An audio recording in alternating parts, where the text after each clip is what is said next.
Сәлеметсіздерме? Біздің бүгінгі жаңартылған бағдарлама білім берудің жаңа мазмұны тақырыбындағы облыстық онлайн семинарына қатысушылар және біздің институт базасындағы қатысушы мұғалімдер.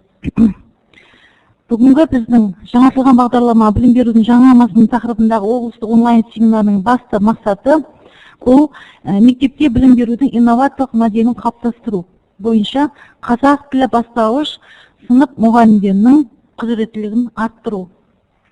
Негізгі бүгінгі біздің облыстық онлайн семинардағы бағдарламамыз бойынша алғашқы сөзді онлайн семинарымыз біздің ашып беруге басқару мен білім беру сапасы кафедрасының кафедра меңгерушісі, филология ғылымдарының кандидаты Медетбекова Меруерт Асқарбекқызы. Саламатсыздар ма, құрметті біздің онлайн семинарға қатысушы педагог қызметкерлер. Біздің бүгінгі онлайн семинарымызда өздеріңізге белгілі қазіргі таңда білім беру саласында көптеген жаңа тың өзгерістер болып жатыр. Бұрынғы дәстүрлі бағдарламаны білім беру мазмұнын жаңарту мақсатында жаңартылған бағдарлама. Ол тілдік және де бастауыш сыныптарда осы салаларды қамти отырып, жаратылыстану жағынан қамти отырып, бізде жаңартылған бағдарлама мазмұнын жасап отыр. Еліміздің елбасымыз Нұрсұлтан Әбішұлы Назарбаев 2014 жылғы Қазақстан жолы 2050 бір мақсат, бір мүдде, бір болашақ атты Қазақстан халқына арнаған жолдауында ұлттық білім берудің барлық буынының сапасын жақсартуда бізді ауқымды жұмыс күтіп тұр. 2020 жылдарға қарай Қазақстандағы 3-6 жас арасындағы балаларды мектепке дейінгі біліммен 100% қамту жоспарлануда. Сондықтан оларға заманауи бағдарламалар мен оқыту әдістемелерін білікті мамандар ұсыну маңызды деп атап көрсеткен. Сонымен қатар орта білім жүйесі мен жалпы білім беретін мектептерді Назарбаев Лиакерлі мектептеріндегі оқыту деңгейіне жеткізу керек деп тапсырылған еді. Мектеп түлектері қазақ, орыс және ағылшын тілдерін білуі тиіс. Оларды оқыту нәтижесі оқушылардың сындарлы ойлау, өзіндік ізденіс пен ақпарат терең талдау машығын игеру болуы тиіс деп нақты атап көрсеткендей, қазіргі таңда елімізде жаппай білім беру мазмұны жаңғыртылуда. Жалпы білім беру мазмұны жаңғырту дегеніміз не? Бұған анықтама бере кететін болсақ, білім беру мазмұнын жаңғырту, сапалы білім, жарқын болашаққа негіздеп, бірқатар жетістіктер формуласын ұсынған үлгі. Мысалы, стандарттарды алып қарайтын болсақ, үздіксіз дами отырып білім беру стандартын қалыптастырса, табысты оқушы мен оқытушы идеал ретінде ұсынуға болады. Ал бұдан біз күтілетін нәтижеміз ол жарқын болашақ. Яғни әрбір оқушы, әрбір мұғалім өз еңбегіне қарай жарқын өмір сүру.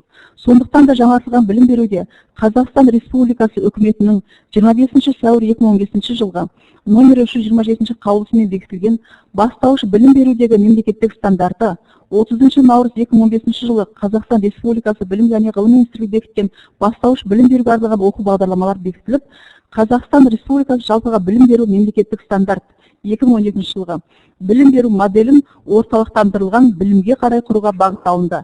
Және білім берудегі құндылықтар мектепте нені оқыту, оқу пәндері сандары мен оқу әдістемелер сандарымен өлшенеді. Ал Қазақстан Республикасы жаңартылған бағдарлама бойынша мемлекеттік стандартты алып қарайтын болсақ, 2015 жылы бекітілген негізгі нәтижеге бағытталынған білім беру моделін құруға бағытталынып, мектепте не үшін оқу керек деген сауал қояды. Яғни осы екі сауалдан күтілетін нәтижеміз мектепте не оқыту болатын болса бұрынғы дәстүрліде, ал біз жаңартылғанда мектепте не үшін оқу керек деп айтамыз. Кең көлемді дағдыларды дамытумен өлшенеді.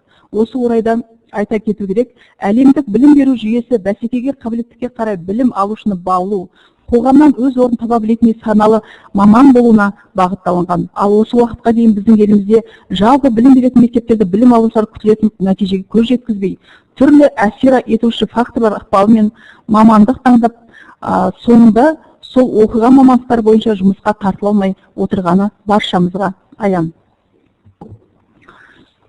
Енді осы жаңартылған бағдарлама өзі жалпы биылғы жылы 2015 жыл 2016 жыл 1 қыркүйектен бастап жаппай біздің Қазақстан Республикасында орта мектептердің бастауыш сыныптарында түгелдей дерлік көшіп отыр. Ал енді орта буындарда 5-9 сынып, 10-11 сыныптарда ол ары қарай 17-18 жылдары қарай өзінің сатылай көшуі жоспарланып отыр. Енді жалпы білім берудің жаңартылған мазмұны күтілетін нәтижеге қалай барады? Осы жағын алып қарайтын болсақ, барлық педагогикалық мақсаттар білу, түсіну, қолдану, жинақтау, талдау, бағалау секілді Блум таксономиясымен бір толық көрініс табатын секілді. Енді қазіргі білім беру мазмұны осы мақсаттар баспалдағының екі қадамын бағалау, талдау толық қамтиды, ал 3 қадамның кейінгі жинақтау үшін ішінара кездесіп отырады. Ал енді жаңартылған бағдарламада осы айтылған баспалдақ, 6 баспалдақтың барлығы да түгелімен қамтылады. Тек қана оқушы біліп қана қоймайды, түсініп қана қоймайды, оны қолдану нәтижесінде жинақтап, саралап, әрі өзін-өзі бағалай біледі.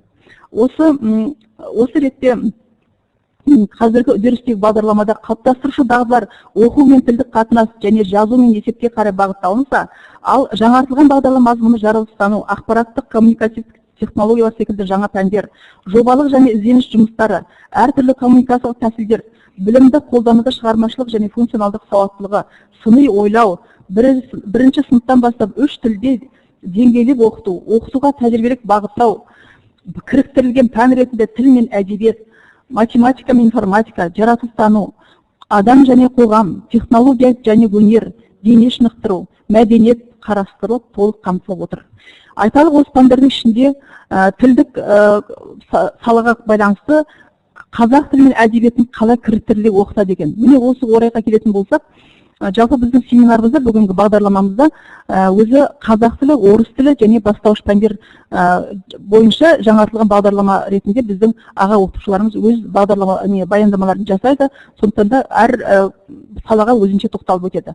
Ал енді мен сіздерге сол қазақ тілі мен әдебиеті пәні қалай кіріктіріледі екен, қалай кіріктіріліп 4 тілдік дағдыларды меңгертуге болады екен деген секілді нәрсеге айтатын болсақ, жалпы тілімізде 4 тілдік дағдыны дамыту қазіргі күндегі басты талап болып отыр.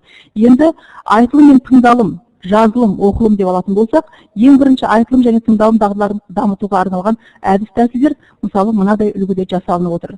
Күнделікті тақырыптар аясында және таңдау тақырыбына байланысты ойын сауық, ғылыми және тағы басқа еркін сөйлесу, ауызша тілдесім түсіну, қысқаша мазмұндау, оны жалғастыру, ақпараттарда негізгі ойды анықтау және оны жүйелі баяндау, әртүрлі мәтіндердің стильдері мен ерекшелігін түсіну және бағалау, бұқаралық ақпарат құралдарының тілін түсіну. Оқылым дағдыларын дамытуға арналған әдіс-тәсілдер үлгісімен жасалыну мынандай болып келеді. Әртүрлі оқылым материалдарын, мысалға газет, журналдар, бүгінгі таңдағы мақалалар, қысқа әдеби мәтіндер, пікірталас туғызатын және белгілі бір мәселе қозғаған мақалалар, хаттар, тағы да басқа түрлі оқылым материалдары бұл меңгеру шарт.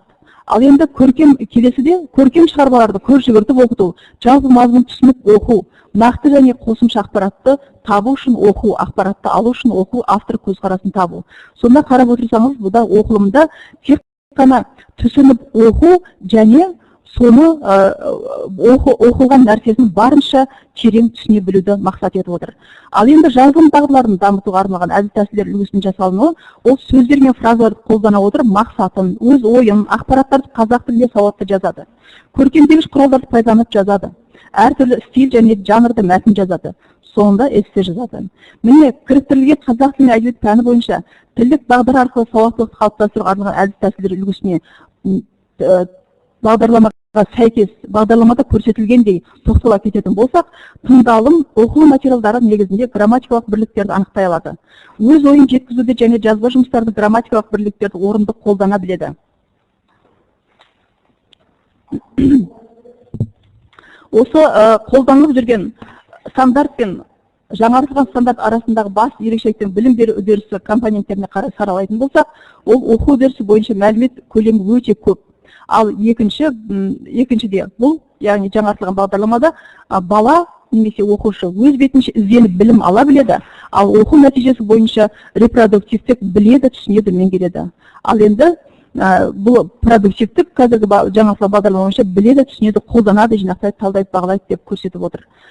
Алдағы таңда жаңартылған білім беру мазмұнын жаңғырту мониторинг жүргізген кезде білім беру мазмұнын жаңғырту мен бағалауды жетілдіру, мұғалімдерге әдістемелік көмек көрсету, оқушылардың оқу жетістіктерін қадағалау, тұтастай алғанда бағдарлама сапасын айқындау мақсат етіліп отыр. Қазақстан Республикасы орта білім мазмұнын жаңарту аясында қазақ тілінде оқытатын мектептердің қазақ тілі мұғалімдерінің біліктілігін арттыру бағдарламасында әзірше жоба болып тұр, жақында бекітіледі. Сонда Назарбаев зияткерлік мектептері және де деңгейлік педагогикалық шеберлік орталығының әдістемелік кеңесімен бекітілген бағдарлама жобасында мына түйінді сөзді сіздерге ойымды қорыта айтқым келіп тұр. Келтірілген тұжырымдар Қазақстандағы оқу бағдарламаны өзгертудің қажеттілігін нақтылай түседі. Технологиялар, коммуникациялар мен ғылым салаларында мұндай елеулі өзгерістер әлемдік экономикаға және 21 ғасырда табысты болу үшін әрбір азаматқа қажетті білім мен дағдыға терең әсер тигізуде. Қарқынды жаһандану сондай-ақ ұлттық экономикада ықпал етуде. Қазіргі уақытта экономикалық дамуды қамтамасыз етуге бағытталған халықаралық бәсекелестік артты. Білім беру жүйесін жаңартуға арналған бұл экономикалық дәлелдерге қоса, қазіргі 21 ғасырда басқа да негіздер бар.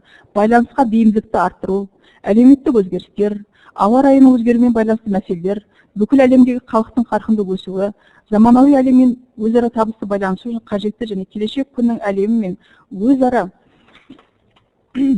байланысу үшін қажетті дағдыларды қазіргі таңдағы мектеп жасөспірімдері талап ететін шектеулі ресурстарға деген сұраныстардың өсуі. Бүкіл әлемде білім беру жүйелерінің келешек ұрпаққа қандай білім беретін туралы мәселе қайта қаралып отыр. Балалар 21 ғасыр табысты болу үшін нені оқыту, оқытуды тиімді әдістері қандай деген сауалдар туындап отыр. Бұл сауалдар оқу бағдарламасымен және оқу бағдарламасын жүзеге асыруды пайдаланатын педагогикалық әдістемелермен тығыз байланысты. Қазақстанның білім беру жүйесіне арналған орта білім мазмұнын жаңарту бағдарламасына жалпы жаңарту бағдарламасы бойынша пәндік бағдарламалар мен оқу жоспарлы мазмұнын меңгертуге бағытталған кезде негізгі бағдарламаның басымдықтары мынаған негізделеді. Біріншіден, сөйлеу қызметінің дағдыларын дамытуға оқу мақсаттарының бағытталуы.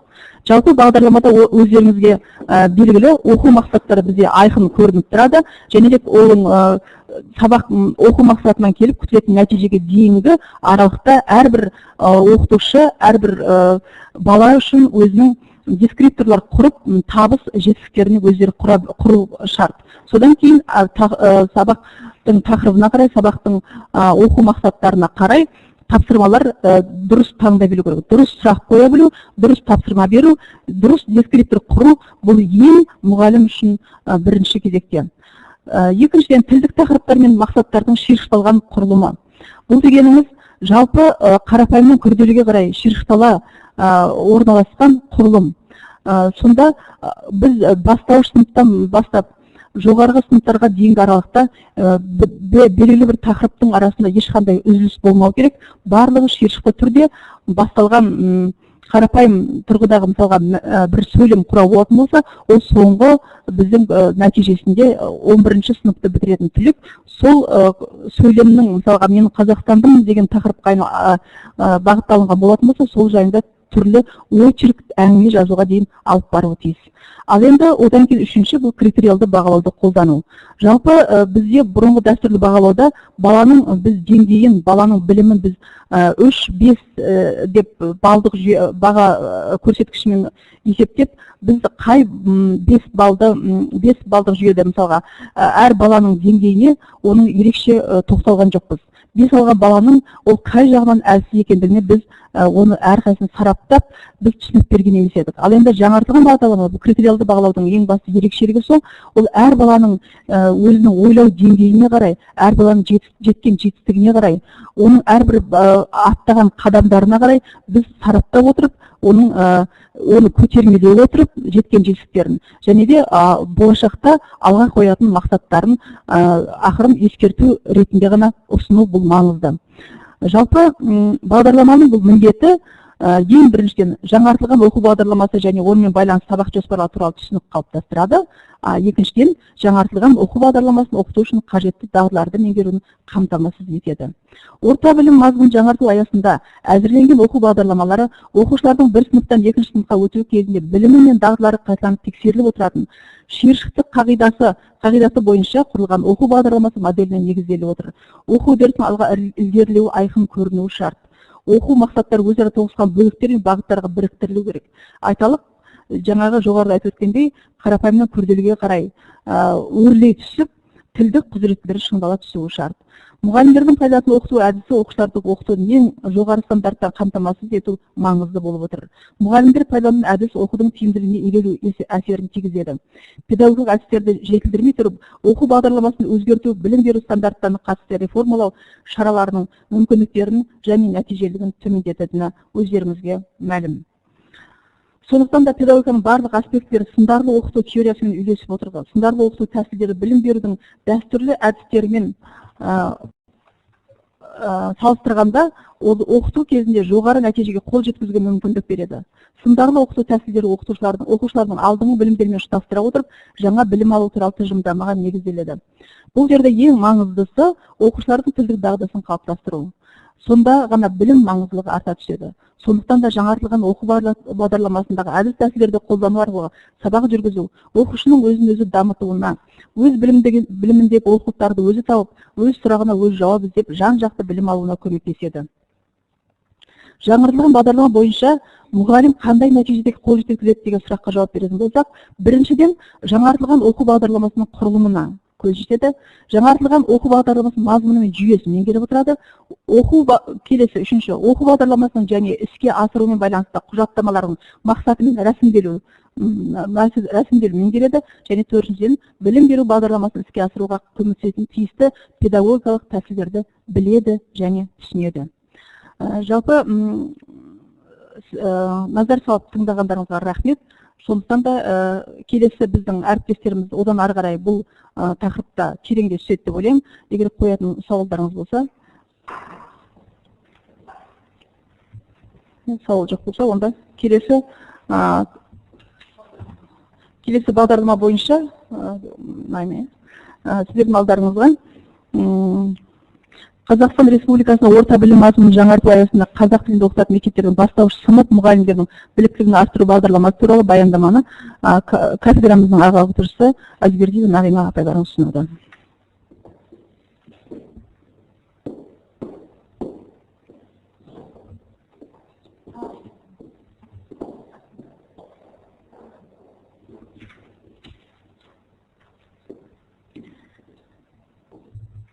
Сәлеметсіздер ме, қадірлі құрметті педагог қызметкерлер. Менің тақырыбым Қазақстан Республикасында орта білім мазмұнын жаңарту аясында қазақ тілінде оқытатын мектептердің бастауыш сынып мұғалімдерінің біліктілігін арттыру бағдарламасы туралы. Яғни Қазақстан Республикасында орта білім мазмұнын жаңарту аясында мемлекеттік мектептерге арналған бастауыш мектеп пәндерінің оқу бағдарламалары, оқу жоспарлары және бағалау моделі әзірленді. Бұл бағдарлама Назарбаев зияткерлік мектептері және педагогикалық шеберлік орталығы, сонымен қатар өрлеу, біліктілікті арттыру, педагог қызметкерлердің біліктілігін арттыру институтының базасында мұғалімдердің біліктілігін арттыру арқылы іске асырылып жатыр. Біліктілікті арттыру курсының жалпы мақсаты оқытудың жаңа әдіс тәсілдерін енгізу арқылы Қазақстанның ұлттық білім беру жүйесіне арналған жаңа білім беру бағдарламасымен таныстыру болып табылады. Бағдарламаның оқу әдістемелік кешені бастауыш сынып мұғалімдерінің өз сабақтарын жоспарлауы мен өткізуіне көмектесетін болады. Сонымен қатар мұғалімдерге сабақты модельдеу арқылы бағдарлама материалдарын өз тәжірибесінде сынап көруге және оны ой елегінен өткізіп, рефлексия жасауға, сондай-ақ оқушыларға барынша қолдау көрсетуге бағытталған жаттығулар мен тапсырмаларды әзірлеуге мүмкіндік беріледі. Бағдарламаның мақсатына келіп тоқталатын болсақ, бұл жерде бастауыш сынып пәндері бойынша білім беру бағдарламасын жаңарту және критериалды бағалау жүйесін енгізу тұрғысынан мұғалімдердің педагогикалық шеберлігін жетілдіреміз. Бағдарламаның міндеттері: бұнда бастауыш сынып пәндері бойынша жаңартылған білім беру бағдарламасының құрылымымен танысады, ондағы материалдардың күрделілігінің өсу ретімен, мазмұны және мақсаттарымен танысатын болады. Сонымен қатар, бастауыш сынып пәндері бойынша жаңартылған білім беру бағдарламасына сәйкес келетін педагогикалық тәсілдерді түсінуін және қолдана білуін қамтамасыз етеміз. Бастауыш сынып пәндері бойынша жаңартылған білім беру бағдарламасындағы оқу мақсаттарына қалай қол жеткізу керектігін, сол мақсатта критериалды бағалау жүйесін олар түсініп, қолдана білуін қамтамасыз етеді. Мұғалімдердің бойында орта білім мазмұнын жаңарту жағдайында бастауыш сынып пәндері бойынша жаңартылған білім беру бағдарламасын іске асыру үшін қажетті дағдылар қалыптасып шығады. Осы курсты жүргізіп, яғни бізде бірінші алғашқы қадамы басталды. Міне бүгін сол аяқталып отыр. Осыдан оқудан күтілетін нәтижелер, яғни қандай оқудан соң біз нәтиже олардан күтеміз. Бірінші, мұғалімдер жаңартылған білім беру бағдарламасының құрылымын, ондағы материалдардың күрделілігінің өсу ретін, мазмұнын және мақсаттарын біледі және түсінеді. Бастауыш сынып пәндері бойынша жаңартылған білім беру бағдарламасына сәйкес педагогикалық тәсілдерді, оқу материалдарын қолдана біледі. Бастауыш сынып пәндері бойынша жаңартылған білім беру бағдарламасындағы оқу мақсаттарына қол жеткізу мақсатында критериалды бағалау жүйесін түсінеді және қолдана білетін болады. Сонымен қатар, білім беру бағдарламасын іске асыру үшін қажетті біліктері мен дағдылары қалыптасып шығады. Яғни, қандай оқу бағдарламалары дайындалды? Қазақ тілінде оқытылатын мектептердегі қазақ тілі 2-5 сыныптар үшін, сауат ашу 1-ші сыныпқа, әдебиеттік оқу 2-5 сыныптар, математика бастауыш сыныптар, жаралыстану бастауыш сыныптар, дүниетану бастауыш сыныптар.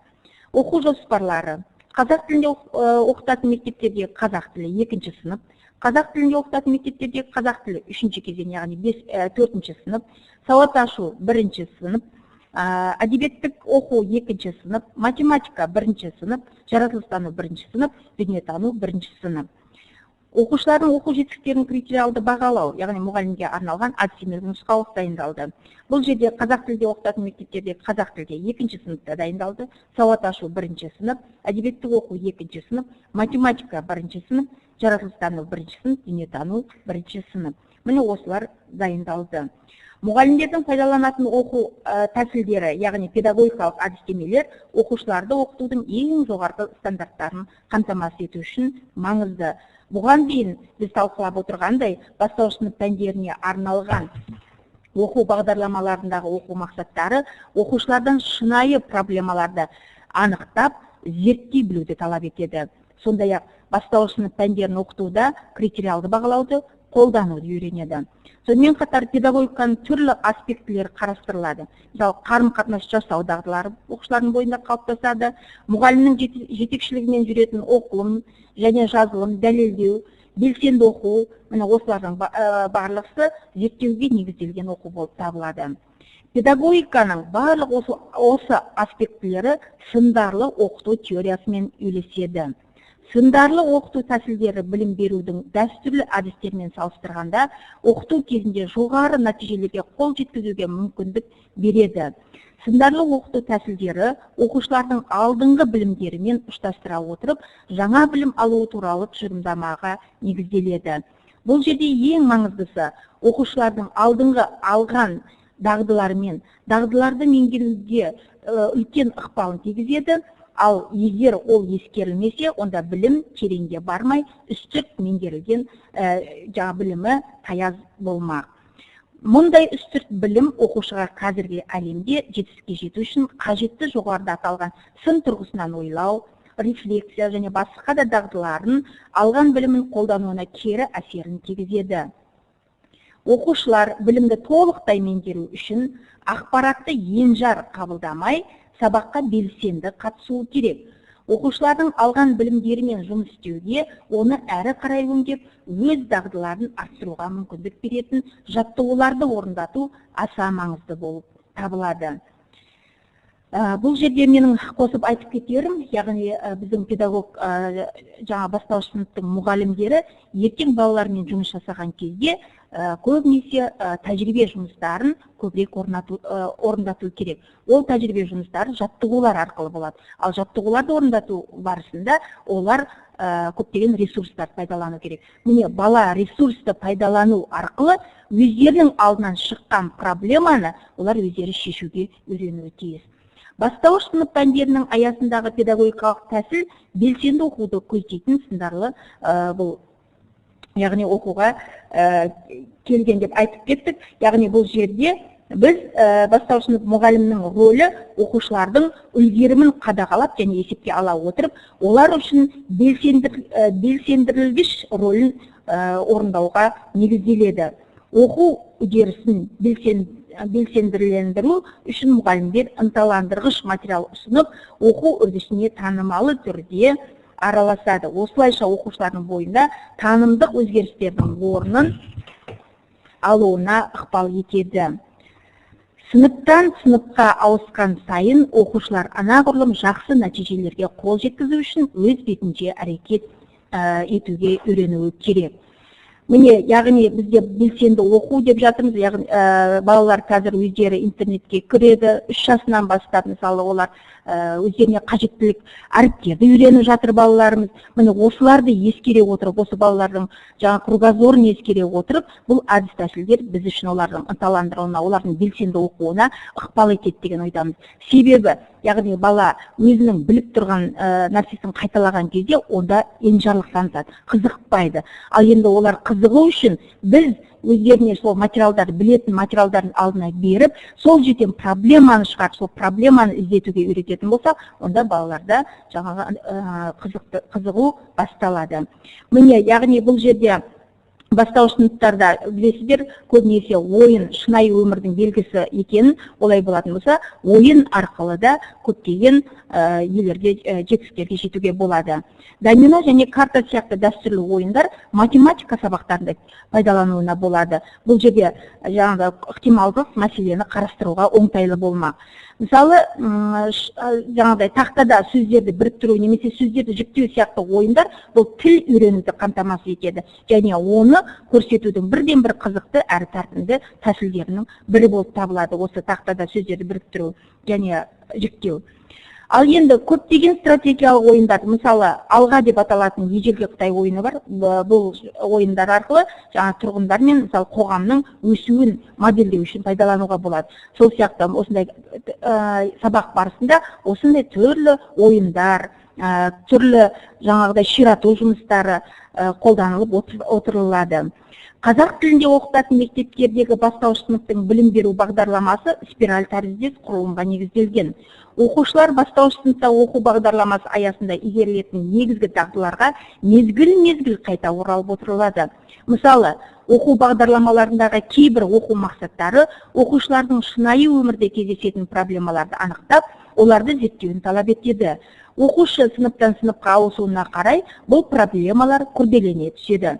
Проблемаларды шешу тәсілі негізінен дүниетану мен жаратылыстану пәндерінде қамтылған және математика бойынша оқу бағдарламасының негізгі тәсілдерінің бірі болып табылады.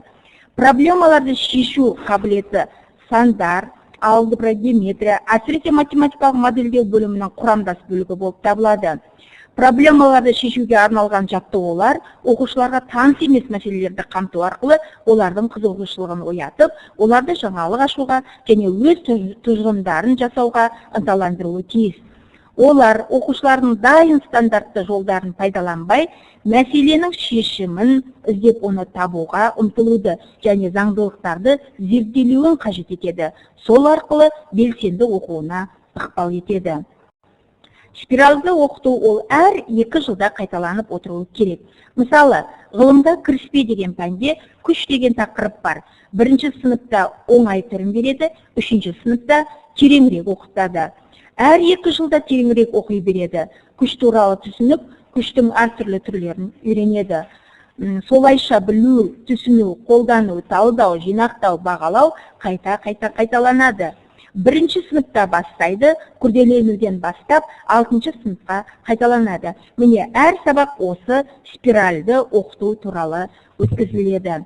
Яғни бізде мынау бұл бағдарламаның тағы да бір жақсы жері, бізде мынау бірінші сыныпта өткен тақырып болатын болса, оны 3-ші сыныпта қайталайды.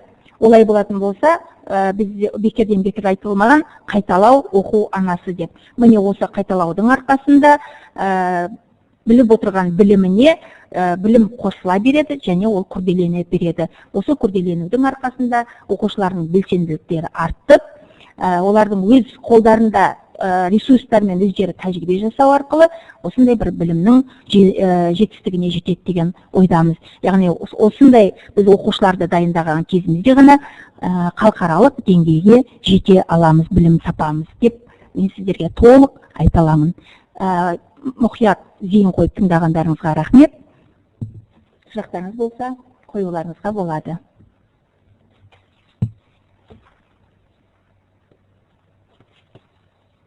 Ал енді, егер сұрақтарыңыз болмаса, бізде жаңа мен сіздерге айтып кеттім, мына бізде 3 апта, яғни 15 күн осы бағдарлама аясында курстан өткен біздің мектеп мұғалімдері бар, бастауыш сынып мұғалімдері. Сол бастауыш сыныптың мұғалімі Бектаева Әсел, Бектаева Ләззат өзінің жаңағы осы 3 апталық курста не үйренгенін сіздерге жария етеді.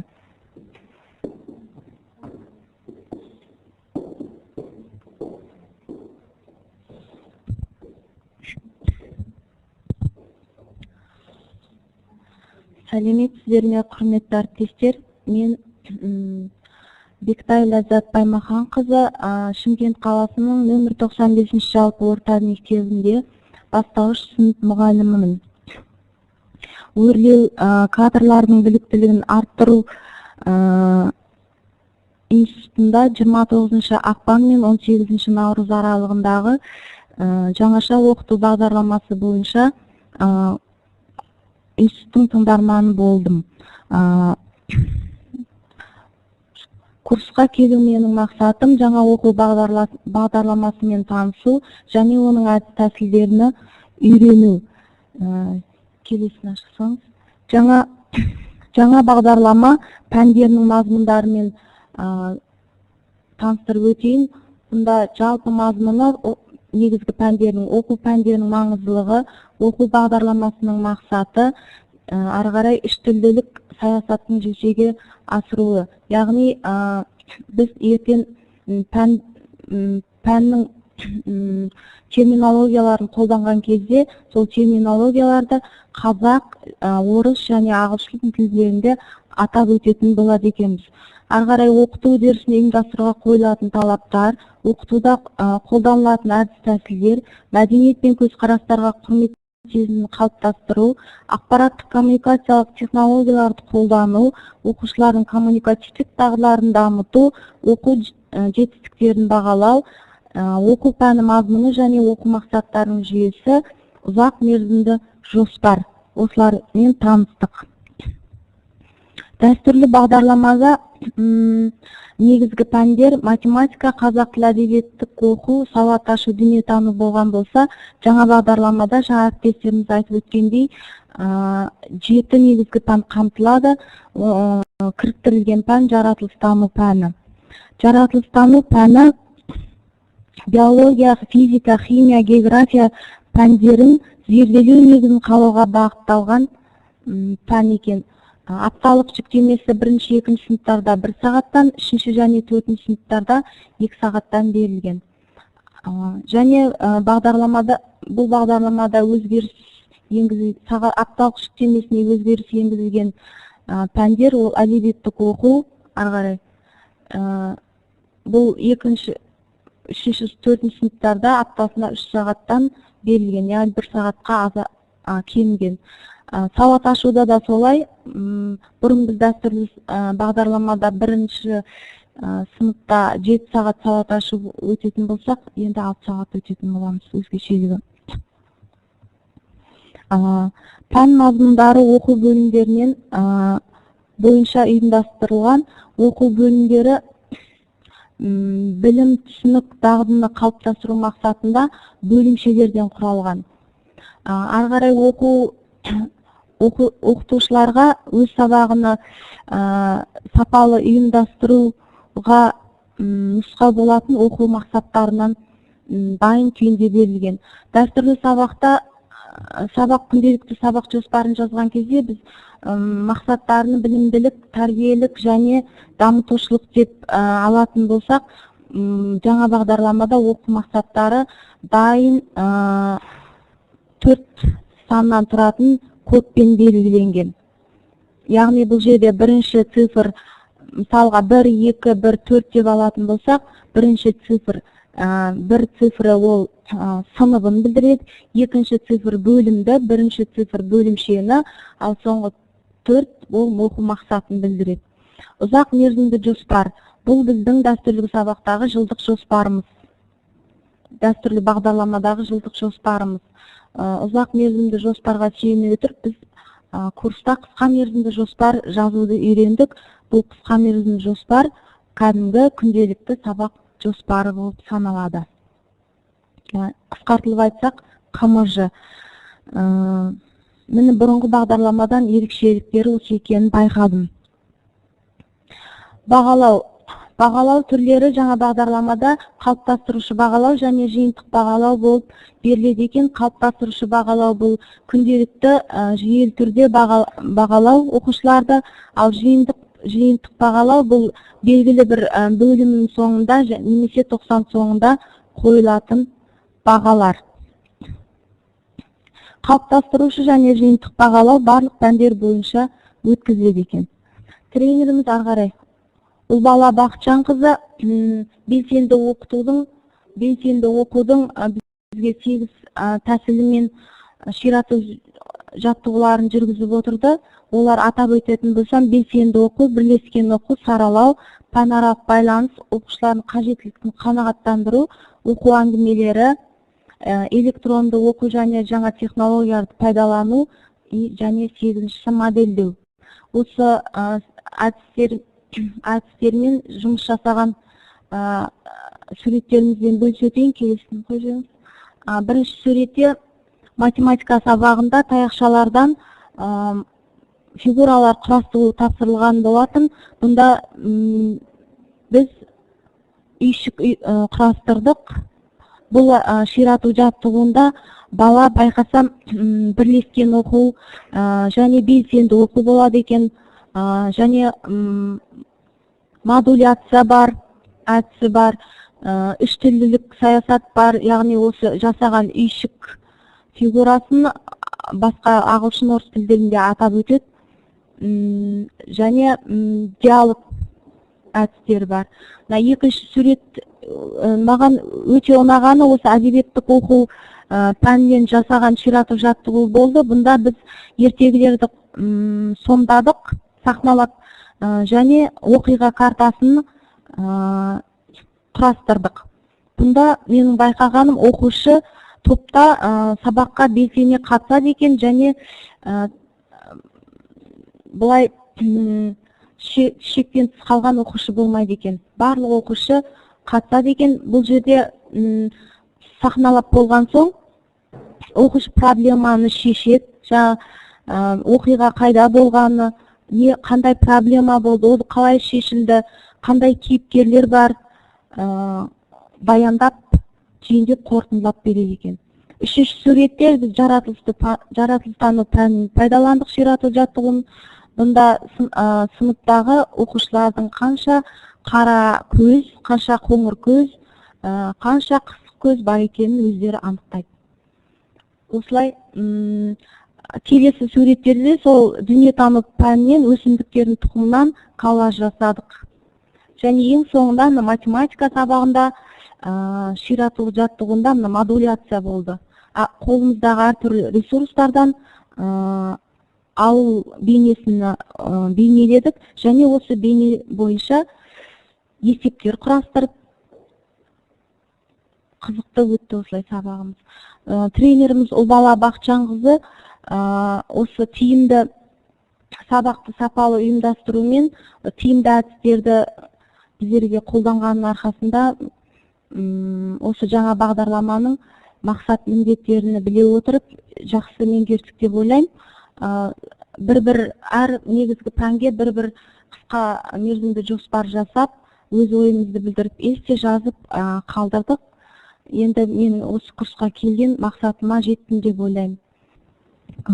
Құрметті облыс педагог қызметкерлері, сіздерге кішкене ғана хабарландыру ретінде айтқым келіп отыр. Әрі осы мүмкіншілікті пайдалана отырып, жалпы жаңартылған білім беру мазмұны бойынша бізде осы министрліктің өзінің тапсырысымен осы сәуір айынан бастап қыркүйек айына дейін өте сондай жоғарғы деңгейде әр ай сайын мысалға тілдік мақсатта қазақ тілі бойынша мысалы 4 апта, бір ай болатын болса, бастауыш сыныптар 3 апта, жалпы өмір жағы жаңағыдай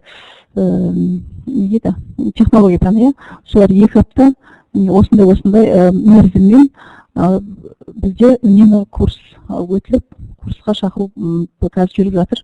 Барлық біздің тренерлеріміз соған дайындық үстінде, және біздің өрлеудің көптеген былтырғы жылы бірқатар аға оқытушылар сол біліктіліктерін арттырып келген, ал биылғы жылы тағы да қосымша көптеген тренерлері біліктілігін арттырып, осы жаңартылған бағдарлама бойынша жұмыс істеуге әзірленуде.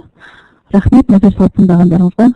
Осымен семинарымызды аяқтай отырып, болашақта жаңартылған бағдарлама бойынша әрбір ұрпаққа болашақта өзінің жағдаятын түзей білетін, кез келген жағдаяттан шыға білетіндей коммуникативтік қарым-қатынаста дағдысы, білігі қалыптасып отырып, өзі алдына мақсат қоя білетін, сол мақсатына жете білетін азамат тәрбиелеуіміз деп сіздерді сендіре отырып аяқтағымыз келеді семинарымызда. Рахмет.